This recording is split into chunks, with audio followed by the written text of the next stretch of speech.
बाबर आजम एक दफा फिर से पाकिस्तान क्रिकेट टीम के टेस्ट कप्तान बनने जा रहे हैं क्योंकि शान मसूद की एज कैप्टन कुछ खासी परफॉर्मेंसेस अच्छी नहीं है। इस हवाले से बात करेंगे। प्लस बांग्लादेश के कप्तान नजमुल हुसैन शांतो ने एक बहुत बड़ी स्टेटमेंट दी पाकिस्तान के हवाले से कि पाकिस्तान अब कोई बड़ा राइवल नहीं है हमारे लिए और ये कोई राइवलरी खास रही नहीं। इस हवाले से बताएंगे आपको। प्लस पाकिस्तानी टीम को पहला टेस्ट मैच हारने के बाद WTC पॉइंट्स टेबल पर भी एक बड़ा डेंट लगा है, इस हवाले से भी आपको बताएंगे। प्लस जो पाकिस्तानी टीम की नेक्स्ट सीरीज है वो ऑस्ट्रेलिया के खिलाफ है, तो अब पाकिस्तान ने एक अपना व्हाइट बॉल कैंप के लिए स्क्वाड अनाउंस किया है, इसके हवाले से बात करेंगे। क्योंकि पाकिस्तान की एक दफा फिर से बिना सर पैर के जो सिलेक्शन है वो जारी है, इस हवाले से आपको बताएंगे कि आखिर पाकिस्तानी सिलेक्शन कमेटी का मामला क्या है, ये किस किस्म की सिलेक्शन कर रहे हैं कि जो लोग T20 के खिलाड़ी हैं उनको ओडीआईज में रखा जाता है, जो ओडीआईज के खिलाड़ी हैं उनको T20 में।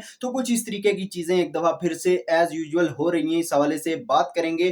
प्लस जो वुमेन्स क्रिकेट वर्ल्ड कप है उसमें पाकिस्तानी टीम के जो वार्म अप मैचेस होंगे उनका शेड्यूल सामने आ चुका। यहाँ पर एक दफा फिर से जो BCCI है, जो इंडियन वुमेन क्रिकेट टीम है, उनको एक एज दिया गया है, एक एडवांटेज दिया गया है। इसके हवाले से आपको बताएंगे कि वो क्या एडवांटेज है।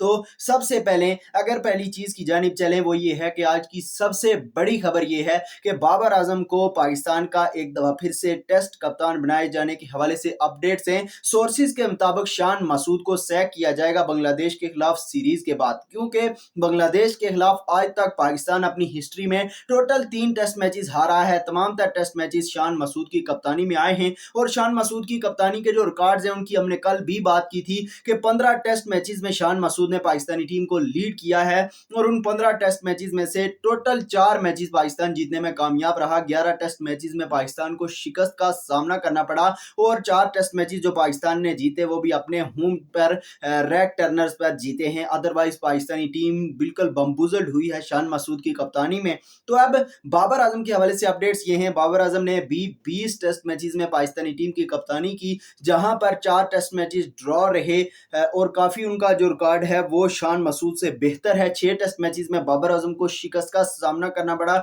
याद रहे इसमें वो टेस्ट सीरीज भी शामिल है जिसमें इंग्लैंड के खिलाफ पाकिस्तान को 3-0 से शिकस्त का सामना करना पड़ा था। बाबर आजम ने एज कप्तान 10 टेस्ट मैचेस जीते और कुछ इस तरीके की परफॉर्मेंस बाबर आजम की रही। और बाबर आजम की कप्तानी में भी लगभग बांग्लादेश को पाकिस्तान ने शिकस्त दिया था, या शायद अजहर अली उस वक्त कप्तान थे, कुछ ऐसा था, जो 2020 वाली सीरीज थी। मगर ये एक बात मुझे याद है कि बांग्लादेश में जाकर पाकिस्तान ने अपनी जो आखिरी सीरीज जीती थी जब साजिद खान ने बड़ी बेहतरीन गेंदबाजी की थी, वो बाबर आजम की कप्तानी में थी। तो ये कुछ परफॉर्मेंसेस हैं। अब अपडेट्स ये सामने आ रही हैं कि बाबर आजम को एक दफा फिर से टेस्ट कप्तानी के लिए चुना जाएगा, कि उनको कप्तान बनाया जाए। अलबत्ता मुझे ये लगता है कि बाबर आजम को अगर कप्तान नहीं बनाया जाता तो वो ज्यादा शायद के बेहतर फैसला। उसकी रीजन ये है कि अब आहिस्ता आहिस्ता बाबर आजम उन तमाम तर प्रेशर से बाहर आ रहे हैं और अब कुछ ना कुछ वो बेहतर अपनी बैटिंग की जानिब गामजन हैं। तो अगर ऐसा किया जाता है तो मेरे ख्याल में एक दफा फिर से वही बात होगी कि अपने पांव पर खुद कुल्हाड़ा मार देना, क्योंकि जो कप्तान होता है उस पर बहुत ज़्यादा जिम्मेदारियां होती हैं, उस पर बहुत सारे सवालात उठते हैं, उस पर टीम की परफॉर्मेंस का जिम्मा होता है। और ये चीज़ें हमने बाखूबी देखी हैं कि किस तरीके से बाबर आजम स्ट्रगल करते रहे और उसके बाद उनको अनफॉर्चुनेटली उनकी फॉर्म की वजह से बहुत ज़्यादा तनकीद का निशाना बनाया गया। और अगर बाबर आजम कप्तान बनते हैं तो फिर वही तमाम तर चीज़ें होंगी। हर चीज़ के लिए वैसे ही बाबर आजम को क्रिटिसाइज किया जाता है, तो कप्तानी की जिम्मेदारी अगर उनको दी जाती है तो फिर से वही तमाम तर पुराने मामला शुरू होंगे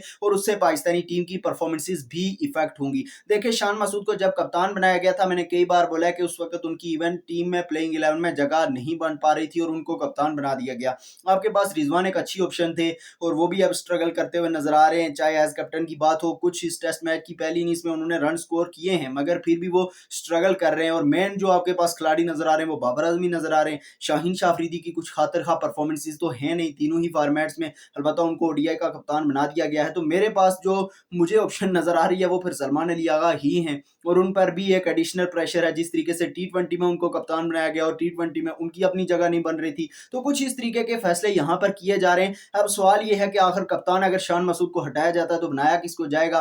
तो फिलहाल ऑप्शन यही सोर्सेज के मुताबिक हैं कि बाबर आजम को कप्तान बनाया जाएगा, मगर मेरे ख्याल में वो कोई अक्लमंदी वाला फैसला नहीं होगा। और शान मसूद से तो आपको मेरे ख्याल में अब उनको गुड बाय कहना ही होगा, क्योंकि उनकी ना तो एज बैटर कोई उतनी खातिर खा परफॉर्मेंसेज हैं और ना ही एज लीडर। तो इसलिए उनसे तो अब पाकिस्तान आगे बढ़ने के बारे में सोचेगा मुझे लगता है। और पिछली दफ़ा WTC हमारे लिए जिस तरीके की गई, बदतरीन WTC साइकिल था, और इस दफ़ा भी हमने जैसा आगाज़ किया कोई बहुत इंप्रेसिव नहीं है। 2 टेस्ट मैचेस हमने मेरे ख्याल में साउथ अफ्रीका के खिलाफ खेले थे, उसमें 1 जीता 1 हारा, और यहाँ पर भी हम 1 टेस्ट मैच हार चुके। दूसरे टेस्ट मैच में भी बांग्लादेश तैयारी कर रहा है कि लश ग्रीन पिच बनाई जाए, तो अब क्या सिचुएशन होगी वो फिलहाल देखना बाकी है। तो इसके बाद अगर दूसरी चीज़ की जानिब चलें, वो ये है कि बांग्लादेश ने पहले टेस्ट मैच में पाकिस्तानी टीम को शिकस्त दी, जिसके बाद WTC पॉइंट्स टेबल पर भी पाकिस्तान को काफ़ी ज़्यादा नुकसान हुआ। अलबत्ता बांग्लादेश के जो टेस्ट कप्तान नजमुल हुसैन शांतो हैं, उन्होंने बोला कि अब पाकिस्तान और बांग्लादेश के दरमियान कुछ खातिर खाल राइवलरी रही नहीं, और पाकिस्तान को हराना अब हमारे लिए कोई मुश्किल बात है नहीं। और बात भी उन्होंने ठीक किया, कुछ उन्होंने गलत नहीं कहा। तमाम तर चीज़ें उन्होंने फैक्ट्स एंड फिगर्स और अपनी परफॉर्मेंसेस की बुनियाद पर ही बोली हैं। सबसे पहले पाकिस्तान को 2024 में इन्होंने सीरीज हराई, फिर उसके बाद ये पाकिस्तान को अपने होम ग्राउंड पर T20 सीरीज हराने में कामयाब रहे। रिसेंटली ODI सीरीज ये जीते, और अब एक दफ़ा फिर से पहला टेस्ट मैच भी ये जीत चुके। तो देखें, पाकिस्तानी टीम तो बहुत ज़्यादा नीचे जा चुकी, इसमें तो कोई खातिर खा आप शक कर नहीं सकते कि ये बात हरगिज़ गलत नहीं है कि पाकिस्तानी टीम का जो प्रोग्रेस पाकिस्तानी टीम की रही वो कुछ खातिर खा बेहतर नहीं है। पाकिस्तान बिल्कुल डाउन जा रहा है, तमाम तर टीमें ऊपर जाती हैं, पाकिस्तानी टीम कुछ डाउनफॉल की जानिब गामजन है तीनों ही फॉर्मेट्स में। और बांग्लादेश से भी रेगुलर इंटरवल्स पर अब पाकिस्तान हार रहा है। तो यही रीज़न है कि उन्होंने ये इतनी बड़ी स्टेटमेंट दी है। तो अब जहाँ तक बात है पाकिस्तान की WTC पॉइंट्स टेबल की, तो पाकिस्तानी टीम को एक दचका यहाँ पर भी लगा कि अब पाकिस्तान बांग्लादेश से भी नीचे जा चुका। पहला टेस्ट मैच हारने के बाद नंबर 1 पर WTC पॉइंट्स टेबल पर इस वक्त ऑस्ट्रेलिया है, 87 उनकी एवरेज है, परसेंटेज है। फिर इसके बाद न्यूजीलैंड की 77 है, फिर साउथ अफ्रीका आता है 75 है, फिर श्रीलंका 66 है। साउथ अफ्रीका ने बहुत अच्छी क्रिकेट खेली, एक टेस्ट मैच पाकिस्तान से हारा, दूसरा जीता, और इंडिया में गए, दोनों टेस्ट मैचेस जीते हैं ये।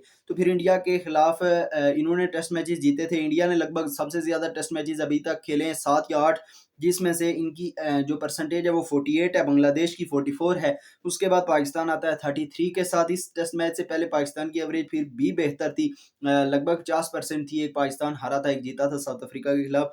तो अब यहाँ पर इंग्लैंड की एवरेज 31 की आती है, अब वो भी न्यूजीलैंड के खिलाफ एक सीरीज़ खेलने जा रहे हैं, तो 4 की एवरेज है, वेस्ट इंडीज़ की परसेंटेज है, सॉरी। तो कुछ इस तरीके के मामला WTC साइकिल में फ़िलहाल चल रहे हैं। इसके बाद अगर बात की जाए पाकिस्तान और ऑस्ट्रेलिया सीरीज़ की, तो अब बांग्लादेश के खिलाफ जो पाकिस्तान की नेक्स्ट सीरीज़ है, मई में 1 वनडे है, और उसके बाद 2 वनडे जून में है।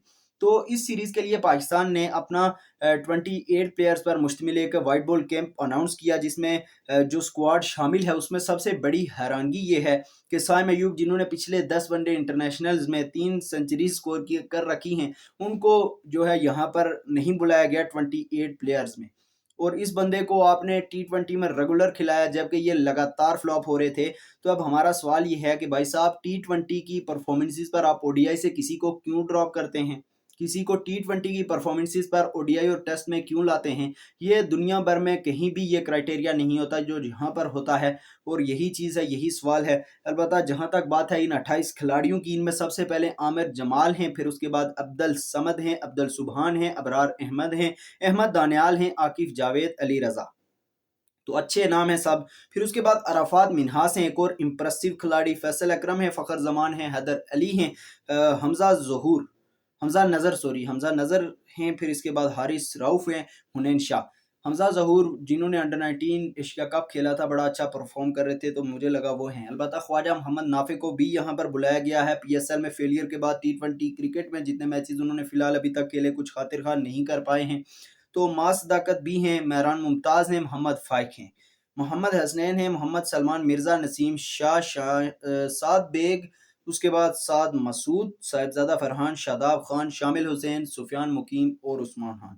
तो ये पाकिस्तान का वो स्क्वाड है वाइट बॉल कैंप के लिए, जिसने नेशनल क्रिकेट एकेडमी लाहौर में इस कैंप को ज्वाइन करना है। ये कैंप 15 मई से 21 मई के दरमियान यहाँ पर शुरू होगा और लगेगा।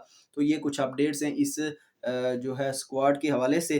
फिर इसके बाद एक मज़ीद खबर थी कि बाबर आजम का जो रिकॉर्ड है ऑस्ट्रेलिया के खिलाफ, वो बहुत आउटस्टैंडिंग है। उसकी अगर बात की जाए तो 13 इनिंग्स अभी तक बाबर आजम ने ODIs में ऑस्ट्रेलिया के खिलाफ खेली, 686 रन हैं, 3 सेंचुरी 2 50s इनकी हैं, और 68 की इनकी एवरेज है। तो बहुत ही कमाल परफॉर्मेंसेस बाबर आजम की, और स्ट्राइक रेट भी काफ़ी यहाँ पर बाबर आजम का अच्छा है। अलबत्ता इसके बाद अगर नेक्स्ट चीज़ की जानिब चलें, वो ये है कि वुमेन T20 वर्ल्ड कप अब इंग्लैंड में जून में खेला जाएगा। तो अब ज़ाहिर है यहाँ पर वार्म अप मैचेस भी होंगे। एक दफ़ा फिर से भारत की तरफ आईसीसी का पलड़ा झुकते हुए नज़र आ रहा है। वो क्यों, वो मैं आपको बताता हूँ। सबसे पहले अगर बात की जाए पाकिस्तान के वार्म अप मैचेस की, 2 वार्म अप मैचेस तमाम तर टीमें खेलेंगी। पाकिस्तान ने अपना पहला वार्म अप मैच 6 जून हफ्ते के दिन डर्बी में खेलना है श्रीलंका के खिलाफ, श्रीलंका वर्सेस पाकिस्तान। फिर उसके बाद दूसरा मैच पाकिस्तान ने डर्बी ही में 9 जून को खेलना है स्कॉटलैंड के खिलाफ। अब अगर भारत के मैचेस की बात की जाए तो भारत का जो पहला वार्म अप मैच है 8 जून को कार्डिफ में खेला जाएगा और ये मैच वेस्ट इंडीज के खिलाफ होगा। फिर दूसरा मैच इंग्लैंड जो होम टीम है उनके खिलाफ कार्डिफ ही में होगा, 10 जून को होगा।